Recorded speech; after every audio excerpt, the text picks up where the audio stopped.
دیارە ئەمڕۆ کاتژمێری 20 دقه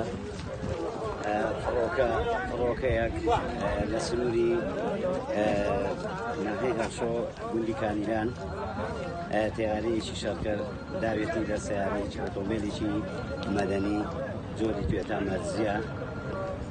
لە ئەنجامی ئەو دۆزینانە دیارە 4 کەس شەهید بووە، بەڵام ئەم شەهیدانە تا ئێستا ناسنامەیان دیار نییە، کەس نازانێ ئەوانە خەڵکی خەڵازن، خەڵکی هەستێکی ئەو هەرێمی کوردستانە، دەرەوەی هەرێمی کوردستانن. بۆیە ئێستا لیژنەیەکی مختاز، لیژنەیەکی لێکۆڵینەوە پێکهێنراوە لە ناسنامەی شەهیدەکان دەکۆڵمەوە ئەوە پەیوەندی ئەو کارە پەیوەندی بە لیژنەی تایبەتمەند هەیە، بۆیە ڕەوانەکراوە بۆ ژنانەی کە دەکرێت ناسنامەی شەهیدەکان دیاری بکرێت. نەخێر لە شوێنێکی مەدەنیە زۆریش نزیکە لە قەڵازیەوە لە قەزای بەشدەر، ئەوە ڕێگایەکی گشتیە، ڕێگای هاوڵاتیانە، بە زۆری هاوڵاتیان لێرەن، دەواتیان هەیە ڕۆژانە هاوڵاتی بەم ڕێگادا گوزەر دەکەن، هاتوچۆ دەکەن بۆ ناو ماڵەکان.